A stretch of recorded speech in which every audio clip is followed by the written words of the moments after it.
Daytona 500, one of the biggest motorsports events ever and the biggest race in NASCAR history. 65 Daytona 500s have been held, but 64 of them were 500 miles. There is one Daytona February NASCAR race that was cut by 50 miles due to a crisis, and that was 1974. 1974 was supposed to be yet another Daytona 500 race, but it was cut to 450 miles because of the energy crisis. What was the energy crisis and how did it affect NASCAR and other racing series? Well, I'll have my good friend Bowser Jr. XD explain all of those. Take it away.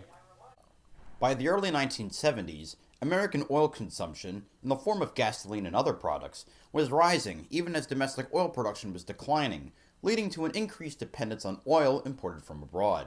Despite this, Americans worried little about a dwindling supply or a spike in prices, and were encouraged in this attitude by policymakers in Washington, who believed that Arab oil exporters couldn't afford to lose their revenue from the U.S. market.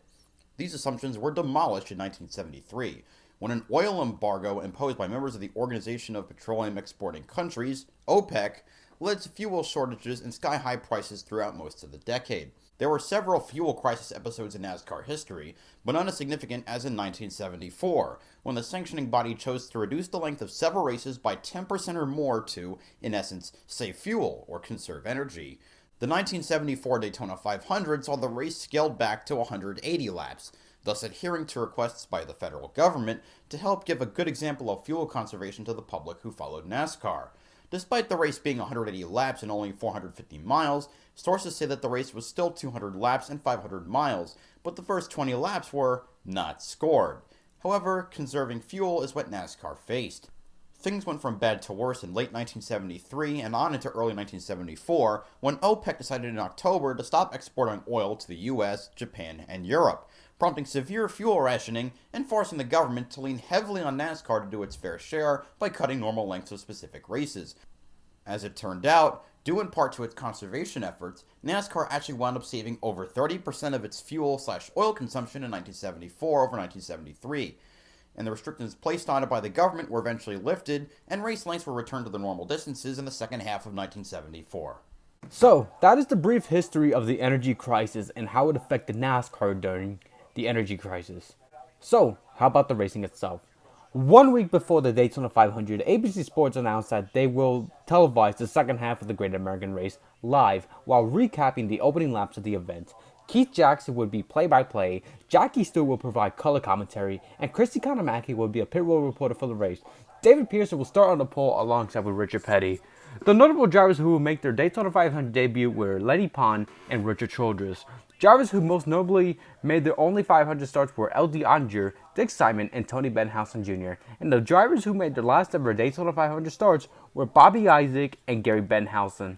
Bobby Isaac won the first qualifying race while Cale Yarborough won the second qualifying race. Like Bowser Jr. XD mentioned before, the first 20 laps were not scored, but the first 20 laps were underway. And let me tell you, this race was so competitive, there were 59 lead changes. I will not even go through the lead changes because that will take forever to tell and the video will be way too long. So let's get to the race. Richard Petty led the field down to the green. Cale Yarborough already stole the lead away from Richard Petty in turn 1. By the time they got to turn 3, David Pearson flew by Cale and Richard to take the lead, while Cale and David traded positions for the lead twice during the first 10 laps of the race. Herschel McGriff crashed out of the race after racing for 23 laps. Dan Daugherty would also crash out of the race after racing for 28 laps. Joe Mihalik would be the third driver to crash out after racing for 37 laps. The biggest surprise of the race early in the going was David Pearson's exhaust issues. He would DNF after just 61 laps. The number 93 driver, Jackie Rogers, who was racing in a 1974 Chevy, which was owned by Ray Frederick, was out of the race due to a driver injury, according to Racing Reference.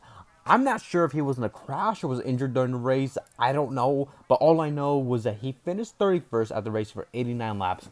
Bobby Allison led 19 laps, but unfortunately suffered engine problems and would finish in 30th, DNFing after racing for 97 laps. While drivers are going behind the wall due to engine issues and other car-related issues, the next crash will be from Jim Hurtubise. Hurtubise will spin exiting turn 4 and would hit the inside wall. Despite still going, Hurtubise would DNF after 112 laps, finishing in 25th. Later in the race, Cale Yarborough was dealing with handling issues and got loose in turn 2 on the high side and saved it. The next caution will come out for George Fulmer, who suffered engine issues and crashed in turns 1 and 2. Fulmer will be out of the race after racing for 165 laps. During that part of the race, it's been a Richard Petty-Donnie Allison battle, taking control for the lead. However, Richard Petty suffered a left front tire blowout and would have to go to pit road. The next caution will come out for Bobby Burcham's engine blowing up. However, the biggest moment of the race happened during under yellow. Not only Richard Petty got the caution he was looking for, but race leader Donnie Allison would have a tire down after running over debris and spun. And just like that, Donnie Allison's chances of winning the race was over, and Richard Petty was back in contention to win. During the final restart or after, there was a bunch of coming into the first corner.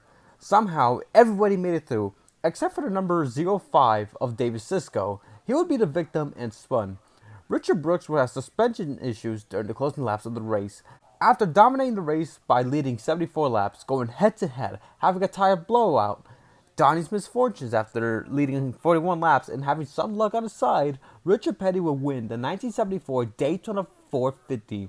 That would be his 5th Daytona 500 win out of 7. 85,000 fans attended to see this energy crisis competitive of a race. The race lasted 3 hours, 11 minutes, and 38 seconds with 59 lead changes and 10 cautions for 53 laps.